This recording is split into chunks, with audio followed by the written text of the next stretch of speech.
Nandito na sa bansa ang Consul General ng Pilipinas sa Vancouver, Canada na si Jose Empezo.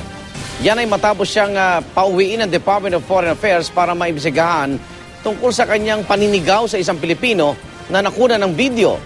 Nakatutok si Jam Sisante. Nakabalik na ng Pilipinas ang Consul General to Vancouver na si Jose Empezo na naging kontrobersyal matapos kumalat ang video ng paninigaw umano niya sa isang Pinoy sa Consular Outreach Mission sa Canada. Ano ba ang ano?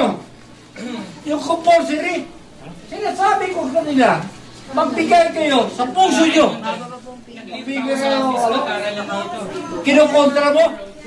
Ayon sa Department of Foreign Affairs, bubuo sila ng fact-finding committee na mag-iimbestiga sa insidente. Pero magiging closed door ang investigasyon at hindi pinaharap sa media si Empezo. We establish if there is probable cause and that decision or that recommendation will have to be sent to the secretary and then if there is a probable cause, then there will be a hearing of the case. Inutusan na rin daw ni DFA Secretary Albert Del Rosario si Philippine Ambassador to Ottawa Leslie Gatan na pumunta sa Vancouver para alamin ang nangyari. Ayon sa OFW na si Proceso Flor-de-Lis Jr., magre-renew sana siya ng passport nang tanungin siya ni Empezo kung maaari siyang mag-donate sa Philippine Red Cross. Nang sabihin daw ni Flor-de-Lis na $1 lang ang mabibigay niya, nagalit daw si Empezo na ayon sa kanya ay amoy alak daw. Pero isang Pilipino naman ang sumulat kay Ambassador Gatan para ipagtanggol si Consul Empezo.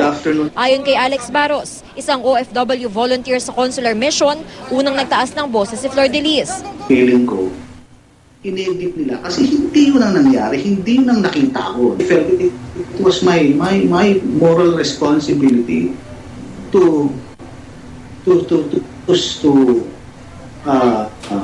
bring out kung ano lang naman yung nangyari. Ayon kay Barros, hindi rin totoong lasing si Empezo nang mangyari ang sagutan.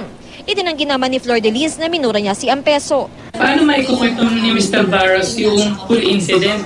Since pagdating ko, wala nang pumasok ako sa room, 15 minutes after that, saka nangyari yung incident. So ano yun? Tinitignan na niya ako for 15 minutes? Ano yun? Nahulaan niya na may magaganap? Hindi ako nagmura, nakikipag-usap ako ng malumanay.